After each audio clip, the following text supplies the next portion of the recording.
សម្រាប់បងត្រូវការអំភ្លីអញ្ចឹងថ្ងៃនេះបងអូនមកបង្ហាញអំពីចំណេះដឹងមួយចំនួនខ្លះក្នុងការទិញអំភ្លីក៏ប៉ុន្តែអំភ្លីវាមានស្ពេចរបស់វាអញ្ចឹងយើងមិនមែនចេះតែទិញទេអញ្ចឹងការទិញយើងត្រូវសាកសួរព័ត៌មានពីអ្នកលក់ឲ្យបានត្រឹមត្រូវហើយជាមួយនឹងការ testing ហើយប្រាប់គេឲ្យបានច្បាស់ថាតើកម្លាំងវ៉ាត់របស់យើងហ្នឹងប្រហែលវ៉ាត់មេដៃទូចមេដៃធំប្រហែលអូមអីចឹងទៅហើយឬក៏ຂະຫນាតទូចຂະຫນាតមធ្យមឬក៏ຂະຫນាតធំអីចឹងទៅដើម្បីអី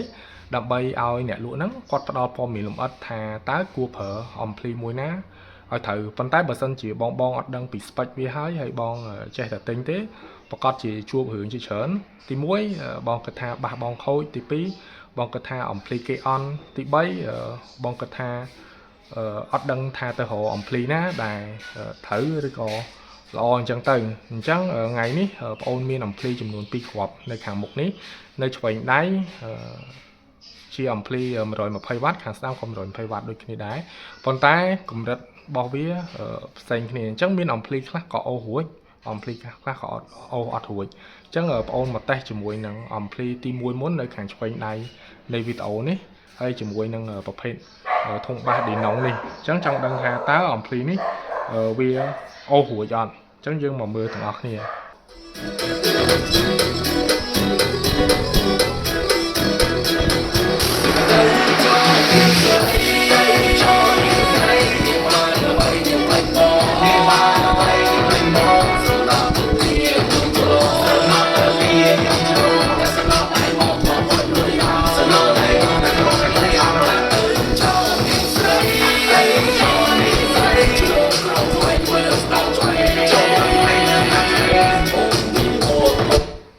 នេះដូចបងបានឃើញអញ្ចឹងអំភ្លីនេះគឺអូសជាមួយនឹងបាសនេះអត់រួចទេ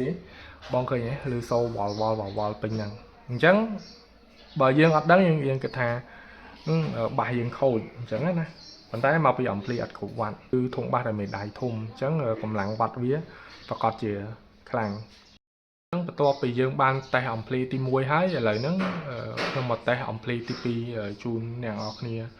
បានដឹងថាតើអំភ្លីទី2នេះវាអាចអូសបាសនេះរួចអត់អញ្ចឹងណាអញ្ចឹងយើងមកតេស្តទាំងអស់គ្នា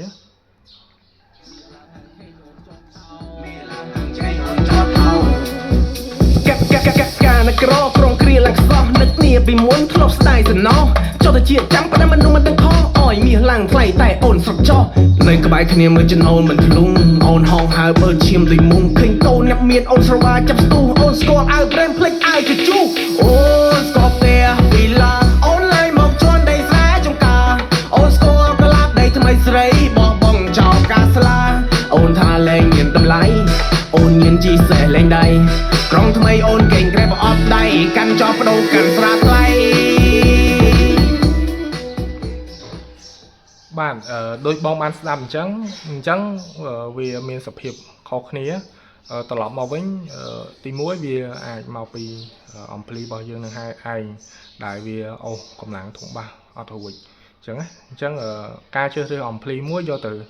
ដាក់បាសមួយវាមិនមែនងាយស្រួលទេប៉ុន្តែបើសិនជាបងរើសអំភ្លីមួយដែលមានកម្លាំងវ៉ាត់ធំហ្មងវាអត់ជាបញ្ហាទេបងប៉ុន្តែបើឲ្យត្រូវស្ពេចមួយវាហ្មងអាហ្នឹងតើតែយើងច្បាស់បន្តិចបានយើងអាចជ្រើសរើសអំភ្លីមួយដែលអាចត្រូវជាមួយនឹងធុងបាសរបស់យើងទី1អត់ឮសំឡេងបែកបែបហ្នឹងទី2អត់ក្តៅទី3អត់រលត់ឬក៏ទី4វាអត់ជួបបញ្ហាអីបន្តទៀតអញ្ចឹងយើងប្រើបានយូរហើយត្រជាក់ធម្មតាអញ្ចឹងសម្រាប់បងណាមានចម្ងល់ចង់សាកសួរព័ត៌មានទាក់ទងជាមួយនឹងប្រភេទអំភ្លីប្រភេទខ្នាតទូចយកទៅប្រើជាមួយមីនីអីអាចតាក់ទងមកបងអូននឹងផ្ដល់ជូនជាព័ត៌មានលម្អិតក្នុងការប្រើប្រាស់ទោះបីជាបងមិនទិញនៅខាងបងអូនក៏មិនជាបញ្ហាដែរអញ្ចឹងបងអាចយកពីព័ត៌មានពីខាងបងអូនទៅបងអាចទៅរកអំភ្លីណាដែលជាជម្រើសដែលល្អសម្រាប់បងយកទៅប្រើប្រាស់អរគុណច្រើនបង